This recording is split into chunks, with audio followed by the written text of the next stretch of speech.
Welcome to TFR Let's Talk. I'm your host, Swapnil Bhartiya, and my next guest is Renu Upadhyay, Vice President of Product and Technical Marketing and User Computing at VMware. Renu, it's great to have you on the show. This is your debut, if I'm not wrong. Yes, it is. Thank you so much for offering that opportunity. Yeah, so since we are talking about the first time, I would like to understand your role a bit. Absolutely. So here at VMware, I'm part of what is the end user computing business, and I'm responsible for product and technical marketing, which is, honestly, I look at it as, I'm the storyteller for the solutions that we bring to our customers. So my team is extremely passionate about the customer, their care about what resonates with them, and then we make sure that we communicate our value proposition in the most compelling way possible. At the same time, we also make sure, along with the storytelling, it's the technology aspects of it. So we do the education from a technical perspective as well, so that our customers, understand our products and are able to use them successfully. Right. Just for the clarification of our viewers, VMware is a huge company and you folks do a lot of things. So when you talk about end user experience, which user are we talking about? Because VMware does a lot of stuff in Kubernetes space, you do a lot of in server space and CloudFront space, and then of course all end user space. I run VMware Fusion on my machines too. So if you can tell me which user are we talking about? So the user that I'm referring to are employees or the workforce that organizations have. So myself as an employee of VMware, I'm a consumer of the technologies that my business unit provides, which is very exciting for me because I, in a way, get to try out and experience products that my engineers and team builds firsthand, provide feedback firsthand, and then therefore it makes it easy for me to communicate the message as well. So the consumers of our solution or technology are the employees, whether they're contractors, part-time, full-time employees, but those who consume and are part of organizations. And when we talk about this workforce, as you said, it could be freelancers, it could be contractors, it could be employees. Last year, because of pandemic, the way we work has changed. A lot of us are lucky enough to work remotely from our home. So what is VMware doing, or you folks have done, to help companies stay operational, irrespective of whether their employees or folks can come to office or not? Last year was definitely a massive change. And I would say for our business unit, it really, and for the solutions we support, it was really a pivotal year for us.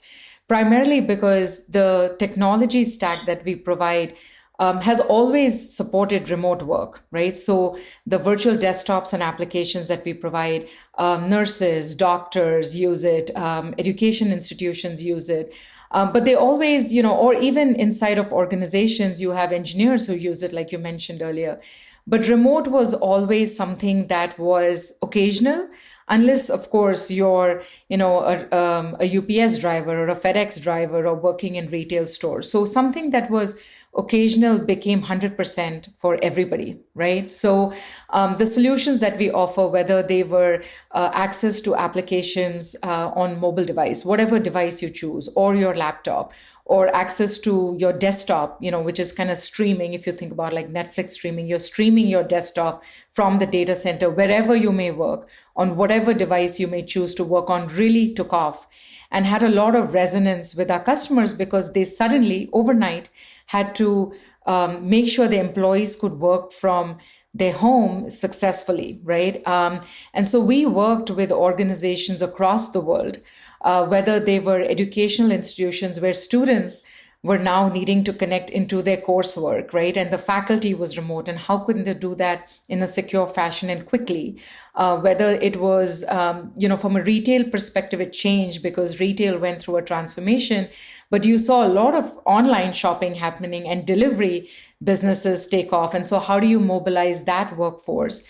And to someone like myself and, knowledge workers, sales teams, everyone was working remotely. So having access to the tools, whether it's the right device, if your company gives you that device or you're using your own device, having access to the applications that you need to be able to do that work, and being able to continue to interact with your colleagues. So all of those solutions is what we provided last year. And in fact, I have to admit, it was the stories we heard from our customers were really something that kind of made us all feel this is why we come into work every day and why we do what we do, because we were able to keep businesses running and functional and employees productive, irrespective of where they were working from. You folks also announced VMware Anywhere Workspace.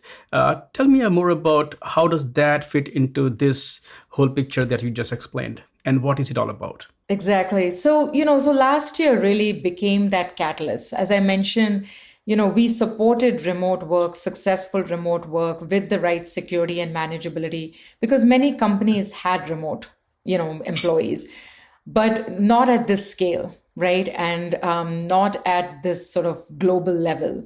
The pandemic sort of united us all with that common need. So as we looked at our technology and our solutions, we realized that there's sort of the ability to provide access to the applications, to be able to provide the right device and the management of that device, which is what our the Workspace ONE and Horizon portfolio provided. We saw a lot of resonance from an endpoint security because obviously when you are remote and you're using a device, you want to make sure that the cyber hygiene that's maintained, which is what our Carbon Black portfolio provided. And then we also saw a great interest from a network connectivity. Right now, we are connecting from our home network along with the rest of our family. So how do you make sure that the performance of the network, the scalability of the network is maintained? So we took all of these components and we realized that this remote work is not going away.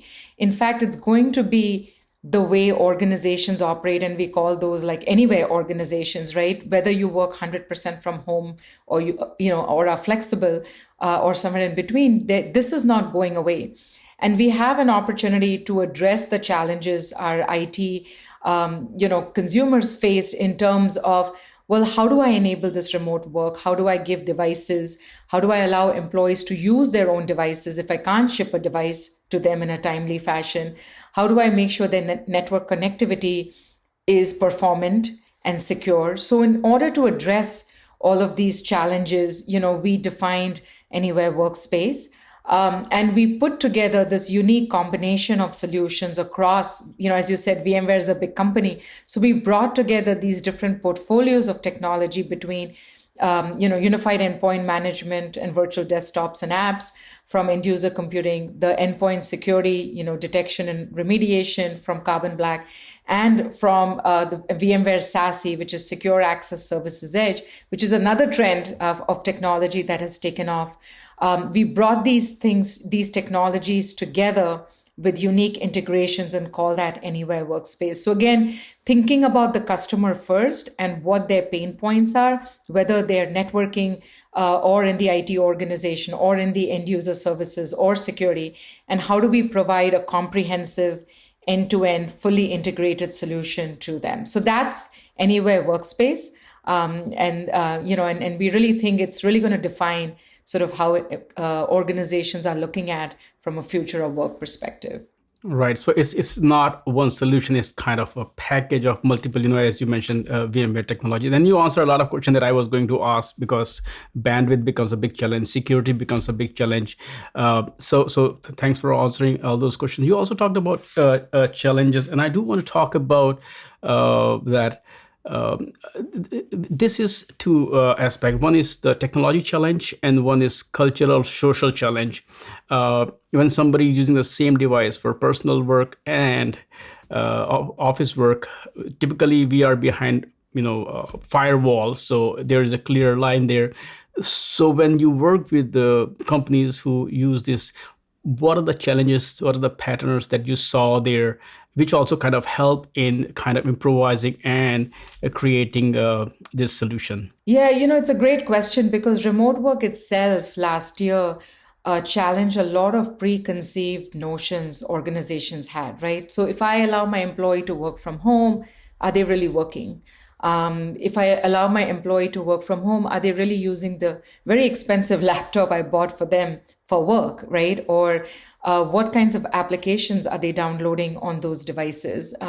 Will that then come back and infect or create a cyber risk for me and my organization's data? So these problems all became a spotlight. And last year, there was no choice. Your employee was going to work from home. There was no other way.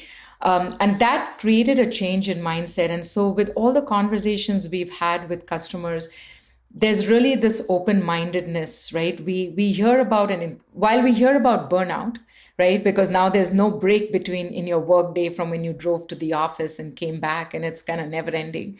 We also hear about a rise in productivity because the employee has the flexibility and the choice, right, to manage their workday in the most efficient way possible. So that recognition, there are two things that happen. One is from a culture perspective, remote work became much more acceptable, right? It became not something as what slackers do, right? It's something that's more acceptable. It's something that helps with employee productivity. It helps with employee engagement.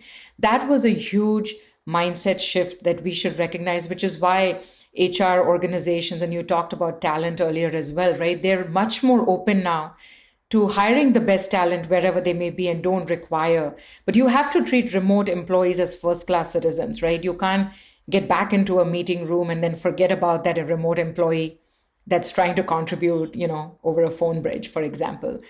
The second shift is really IT and the role of IT, because the thing that kept all of this going throughout last year was the technology, right? Without technology, we could not continue.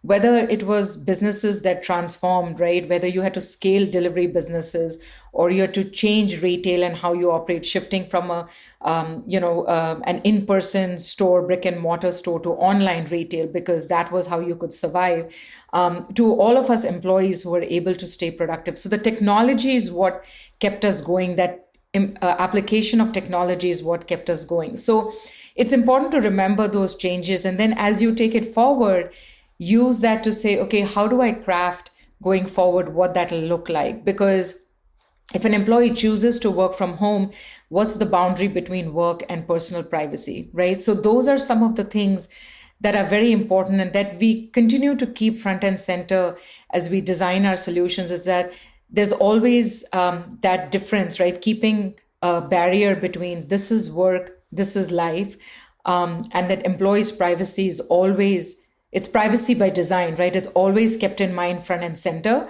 And so the solutions are always designed to optimize that. Now, not all organizations are there. Many say, well, if they're using it, I want to lock down, which is one approach. But we are seeing people leave companies when they feel restricted, right? So it is a balance. It's an interesting balance, but I think the time is right for IT to ask these questions, to interact with their stakeholders, their business stakeholders, their HR stakeholders, and define the right sets of policies. And those are the conversations our customers are having regularly. Traditionally, with IT, since you mentioned, when you're talking about any technology, even before we started recording, we had some, hit some roadblocks. So things will fail, things will break. When you are bringing work remotely, what happens to maintenance, update, fixing things because that should also be baked into the platform itself. So how do you tackle that part? Because this is something a user might make a mistake, misconfiguration, or something may not even work. Yeah, no, again, it's a very important aspect, right? Earlier when my laptop would not be performant or there was some issue, I would take it over. We had this great office IT support. It was called Oasis. You could get your gelato and get a ticket and get a coffee. And, it was like a 5-star experience, right? I don't have that anymore. And I will be honest, last year, several times I would look at my laptop and say, I think I bought I got this 3 years ago. What if it breaks? What am I going to do? And especially in the early days of the pandemic, if you remember, the supply chain was backed up it was eye-opening to me because, again, it's one of those when you put yourself in your customer's shoes, you realize that many customers told me, we don't allow our employees to take their laptops home or their, desktop. So they use their personal device or they don't, connect from home. And so those kinds of things really highlighted to us that one of our technologies that really took off is this ability to provide remote support. So if you remember where we would go into or talk to an IT and they would say, here's a new laptop or here's a loaner laptop. Now the ability for them to access your device, make sure that, again, you're connected not to I'm at home. I'm connected to my home Wi-Fi. I'm not connected to the corporate internet, right? So there's no way for IT to know if, on my home internet, what's going on. But so we started to provide this capability as part of our unified endpoint management to say that, we can, through a cloud, real time, just like your phone, right? Your phone's not connected to a corporate, network, but it's sort of self-healing. You can, identify issues, you can resolve issues. So we're extending those same concepts from a management and simplicity of management and remote support, perspective, and providing that tooling to IT, because even IT is remote. They no longer are in a location as well. So what about what they need, right? They don't have a stack of laptops to image anymore. They're ordering from the factory, having it shipped directly to the employees. So those technologies really took off, and also self-service. So you have to make the technology easy for the consumer, so for the employee, the contractor. And we were joking about that so earlier, right? Like, if I can use it, I can log in. I'm not going to file that, help desk ticket, right? If I can get access to the information on how something works easily, I'm going to be that much more open to using it. I'm going to file less help desk tickets, which is going to make my experience easier, and I'm going to feel more productive. So we looked at the combination from an employee perspective. How do we make the things easier for them to use? And from an IT perspective, so they can provide that remote help desk, right? That remote support in an easier way, because that really became the norm going forward. This, as you also said, is going to be kind of a kind of standard. A lot of companies will have a hybrid workforce. Some people will work remotely. In some companies, almost everybody is working remotely. If you have to look at these organizations, what advice you would give them that they should prepare themselves for the future of work, that, hey, this is how we are going to work. And they should not only technologically, but also socially, you touched upon some points earlier, they should prepare themselves. So if I'm not asking for a playbook from you, but if you have some suggestions for them. Yeah. One of the other things I want to highlight that last year brought up is it created unprecedented collaboration between different teams inside of an organization that didn't really happen before. One example is between IT and HR, right? So HR is bringing talent remotely. They need IT to provide the systems and the tools, because again, like I said, no one's coming into an office in a building and been given a box or laptop, or being shown their desk and so on. So we started to see two kinds of collaboration, one between IT and the business functions, because technology became so important to keeping the business successful, right? So I highly encourage that. I see that continuing, and if it's not happening in your organization, I highly encourage that those conversations happen, because again, last year showed that technology is a key driver for the business.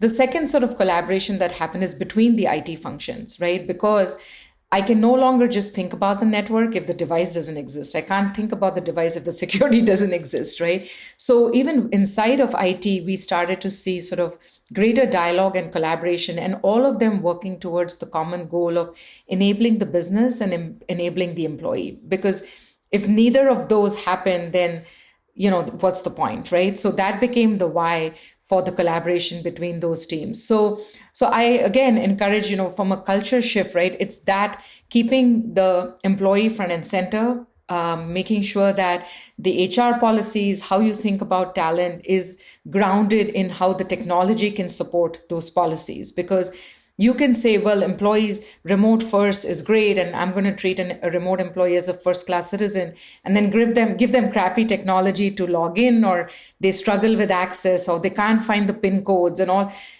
You're not treating that remote employee as a first-class citizen. So the technology and the culture go hand in hand, is one of the things I would think about, right? The second is the technology landscape is very fragmented and complex, because you didn't need to solve it. You were there in the office. Your infrastructure had many different tools for different problems, right? So every little problem had its own specialized tool. And so now when you're managing at scale and you're automating at scale, you need to simplify, you need to modernize how the infrastructure looks. So the management of the infrastructure is important, so that IT can then support the business, right? And do these things. And then third, and very important, is security. We all saw the rise in the cyber attacks, right? And this is something no one says is going to go away. So it's only a matter of time. It's not to create fear-based marketing, right? It's really to be acknowledging the fact that when an employee is remote, when the employee is changing, the network is changing, the device is changing, the application they use is changing all the time. Your security needs to adapt and follow that workflow, right? Your security can't be fixed to a location, to a perimeter, to a network boundary. So this whole concept of zero trust is something that's starting to take a lot of hold with our customers. And really, organizations are in different stages, but it really brings a focus of thinking about security a lot more holistically versus sort of point solution. Like I have a VPN problem, here's my solution. I have a firewall problem, here's my solution. I have an endpoint security, you have to think about security a lot more holistically because that's the environment that, organizations are moving towards. So really, those are what I would say as baseline foundational things, because there's goodness from last year that can be carried forward. And then there's also sort of, once you do this, it really frees organizations to really transform, right, and be successful and competitively differentiate themselves. Renu, thank you so much for taking time out today and talk about not only the tech that VMware is working on, but also the social aspect, I think, which is, yes, of course, you are building technology, but I think social aspect of companies to really understand how this new kind of future of work is going to work. That is more important to understand, because without culture, you can have all the great technologies, but if they don't use them properly, they are useless. So thanks for sharing those insights, and I would love to have you back on the show. Thank you.